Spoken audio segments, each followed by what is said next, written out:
रवि शर्मा 35 साल का एक बीमा एजेंट था। रोजाना की भागदौड़, घर की जिम्मेदारियां और थोड़ा सा अधूरा सपना, यही उसकी जिंदगी थी। वो हर दिन ग्राहकों से मिलता, फाइलें संभालता और शाम को अपने छोटे से मकान की बालकनी में चाय पीकर दिन खत्म करता। कस्बे के पुराने हिस्से में धुंध वाली गली के आखिर में एक बंद मकान खुला था। मल्होत्रा हाउस 30 साल से बंद उस मकान के बारे में कहा जाता था कि वहाँ एक गायब लड़की का मामला हुआ था जो कभी सुलझा नहीं। रवि की जिज्ञासा यहीं से शुरू हुई। एक शाम रवि की बाइक का टायर उसी गली में पंचर हो गया। रात घिर आई थी, धुंध छा रही थी। वह मकान वही था, पुराना, पर अब ताला टूटा हुआ। अंदर से किसी के चलने की धीमी आवाज आई। रवि ने झांका, धुंध में किसी की परछाई हिली और गायब हो गई। वो घबरा गया, लेकिन क्यूरियोसिटी जीत गई। अगले दिन उसने उस गली के पान वाले बुजुर्ग मुरारी काका से पूछा, काका, वो मल्होत्रा हाउस अब किसका है? काका ने धीमे स्वर में कहा, उसका कोई मालिक नहीं बेटा। बस जो वहां गया वो कुछ न कुछ खोकर आया। रवि ने जांच शुरू कर दी, सिर्फ अपने मन की तसल्ली के लिए। ऑनलाइन सर्च में उसे एक पुरानी खबर मिली। 1993 में कॉलेज की छात्रा रिया मल्होत्रा लापता। पिता दीपक मल्होत्रा ने खुदकुशी की। केस बंद, साक्ष्य न मिलने के कारण। लेकिन आश्चर्य की बात, अगले ही हफ्ते रवि के ईमेल पर एक अनजान मेल आया। अगर तुम मल्होत्रा हाउस के बारे में जानते हो तो आज रात 11 बजे पुराना बस स्टॉप आना। अकेले आना। रवि का दिल धड़क उठा, पर उसने जाने का फैसला किया।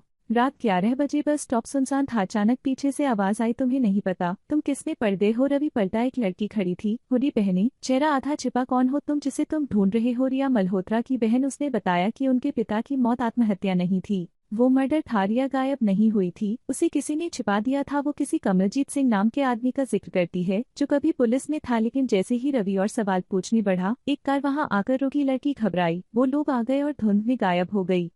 अगले दिन रवि ने कमलजीत सिंह का नाम निकाला। वो अब रियल एस्टेट एजेंट था और वही उस मकान का ताला खुलवाने वाला था। रवि ने बहाना बनाकर उससे मुलाकात की। कमलजीत ने कहा, भाई वो मकान अब सरकारी हो गया है, पुराना मामला है, भूल जाओ। पर रवि की नज़र उसके डेस्क पर पड़ी एक पुरानी फोटो पर ठहर गई। उसमें रिया मल्होत्रा थी और कमलजीत उसके पीछे खड़ा था। कुछ गड़बड़ थी। रात को रवि दोबारा उस मकान पहुंचा। कमरे में दीवार पर एक जगह नई ईंट लगी थी, बाकी सब पुरानी। उसने टॉर्च की रोशनी डाली और ईंट उखाड़ दी। अंदर से एक पुराना डायरी पन्ना और लॉकेट निकला।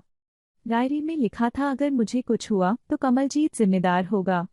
उसने मुझे ब्लैकमेल किया है, पापा को कुछ न बताना, वह मुझे मार देगा। रवि ने सब कुछ रिकॉर्ड किया और पुलिस को दिया। जांच खुली और सामने आया कि कमलजीत ने रिया को किडनैप कर छिपा दिया था ताकि उसके पिता की संपत्ति हड़प सके। पिता का विरोध करने पर उसने उनकी हत्या को आत्महत्या दिखाया था। और वो लड़की जिसने रवि को ईमेल भेजा था असल में एक अंडरकवर पुलिस अधिकारी थी जो पुराने केस को फिर से खोलना चाहती थी।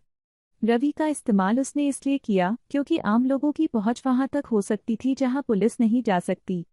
कमलजीत गिरफ्तार हुआ, मकान फिर से सील कर दिया गया। रवि को पुलिस ने सूचना देने वाले नागरिक के रूप में सम्मानित किया। लेकिन कुछ दिन बाद रवि के मोबाइल पर एक नया मेल आया, धुंध अभी पूरी नहीं छटी। मल्होत्रा हाउस के बेसमेंट में एक और कमरा है। रवि ने स्क्रीन की ओर देखा और मुस्कुरा दिया, कुछ रहस्य कभी खत्म नहीं होते।